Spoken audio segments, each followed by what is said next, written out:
Ketenagakerjaan atau BP Jam Sostek menyebutkan pengelolaan portofolio investasi bersifat dinamis. BP Jam Sostek menimbang opsi menambah alokasi surat utang dan investasi langsung termasuk skema sovereign wealth fund. BP Jam Sostek menegaskan setiap kegiatan investasi telah melalui proses kajian fundamental, teknikal, manajemen risiko, dan compliance yang komprehensif. Direktur Pengembangan Investasi BP Jam Sostek Edwin Ridwan mengatakan, dalam jangka panjang 10 hingga 15 tahun, BP Jam Sostek masih melihat pasar modal khususnya instrumen berbasis ekuitas sebagai investasi yang mempunyai potensi daya ungkit return. Namun saat ini kondisi pasar modal banyak dipengaruhi sentimen global dan dampak negatif pandemi COVID-19 sehingga memicu peningkatan volatilitas.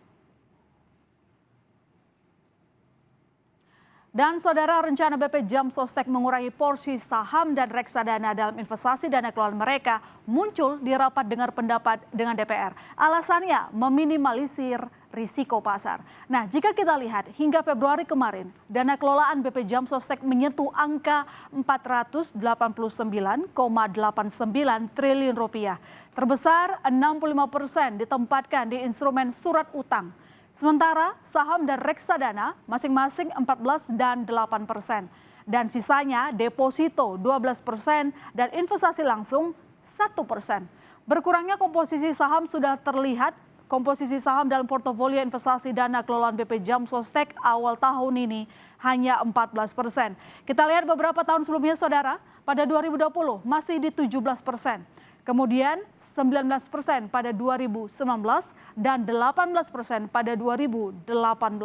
Kita lihat dengan komposisi di reksadana, posisi di Februari ini tak berubah dengan tahun lalu yakni 8%. Namun angka ini sudah lebih rendah dari 2 tahun sebelumnya yakni 9,3% pada 2019 dan 10% pada 2018.